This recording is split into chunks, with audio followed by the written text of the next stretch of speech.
Are you confused about which canning methods are considered safe? Today I'll cover the safe and approved methods for canning, and I'll also mention which methods are not considered to be safe. For all things food related, please subscribe to my channel and hit the bell button to be notified when I release a new video each Wednesday. There are currently 3 safe, tested, and approved canning methods in the United States, and these are approved by the USDA. Current time of this recording, it is the end of February in 2021. So the first method that is tested and approved is the water bath canning method. So the water bath canning method uses a stock pot. You put your mason jars filled with food into the stock pot, and there needs to be enough water to cover them by at least 1 inch. You would follow a safe canning recipe for specifics on time and other things like headspace. But the gist of it is you're putting canning jars filled with food in a stock pot, and they have to be covered by at least 1 inch of water. That water is boiled for a certain amount of time. So after that certain amount of time has passed, you will then take them out of the canner and you will set them on the counter or on a cooling rack. With the water bath canning method, any stock pot will work provided your mason jars can be covered by at least 1 inch of water. You're actually going to want to have more space above it because as the water boils, you're going to require some more headspace. So a bigger stock pot is always better. This is a stock pot I purchased off of Amazon. It's a very high quality stock pot, and this is a 20-quart stock pot. I use this for water bath canning, but I also use it to make my bone broth, or vegetable broth, any soups, anything like that. I use this stock pot. So the nice thing about the water bath canning method is you have a nice stock pot that you can use for things aside from just for canning. So this is the first method. This particular method, the water bath canning method, is a method that you're going to use for canning your high acid foods, such as your jams, your jellies, your pickled foods, your fruit juices, tomato products that have been acidified with lemon juice or vinegar. That's what you can use the water bath canning method for. So the second method is atmospheric steam canning. With atmospheric steam canning, it is much like the water bath canning method in that you can only can foods that are high acid.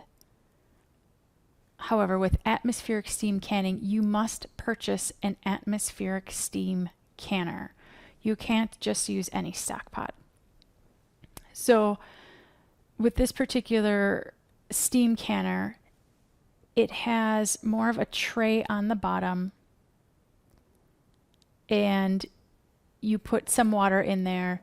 You put your canning jars in there. There's a lid and a temperature gauge, and you have to be very careful to watch the steam, the amount of steam, the pressure, and the time.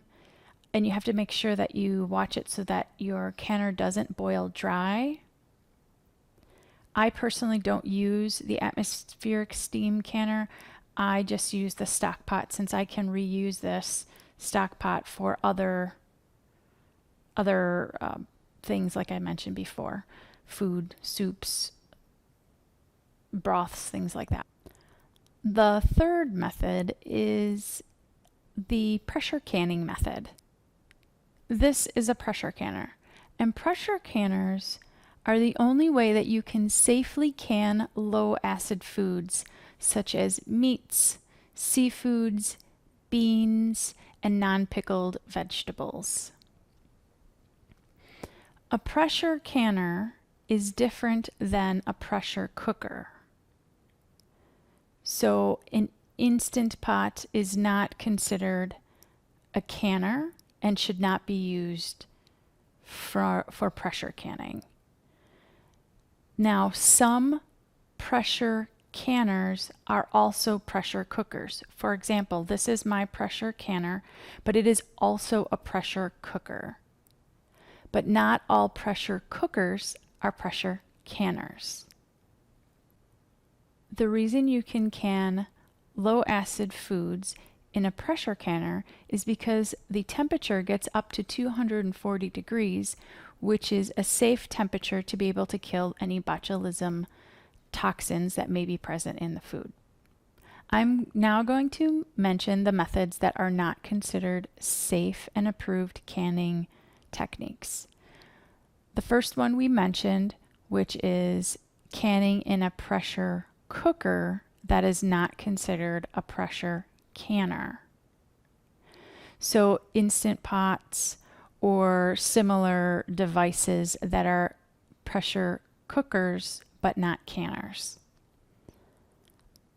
I was told that there's one pressure cooker out on the market that labels itself as a pressure canner, but it doesn't have a gauge, like a dial gauge or a weighted gauge that can change the amount of pressure. For safe and approved canning, you need to have some sort of gauge so you can manage the amount of pressure that is being used. Each particular recipe has its own required amount of pressure. And in some of those pressure cookers, they don't have any way to change the amount of pressure, so therefore it's not considered safe. Some other methods that are not considered safe: microwave canning, dry canning, oven canning, and open kettle canning. Any methods that mention those techniques are definitely not considered safe. They haven't been tested. Some of those methods may have been done years ago, but they are no longer considered safe, and there's actually tested research done on why it's not considered safe. So I just wanted to go over the methods that are considered safe. If you do want me to go into more detail on why those other methods are not considered safe, I can definitely do another video specific to that. I just wanted to make sure to let you know the three methods that are considered safe, and that is water bath canning, pressure canning, and atmospheric steam canning. For more canning videos, be sure to check out my canning playlist on my YouTube channel. Are you interested in canning but not sure where to start? Check out my introductory guide to canning. It is an 8-page guide where I cover all the basics of canning and help you decide if you want to start canning. I also give you information on which canning method would be best to start with. Click on the link in the description below to get that guide. If you're interested in more canning videos, be sure to subscribe to my channel and hit that bell button to be notified when I deliver a new video each Wednesday. If you have friends that would enjoy this video, please consider sharing this with them. Also, comment below and let me know what you've learned from this video, and if you'd like me to do another video on the unsafe canning methods and why each method is unsafe.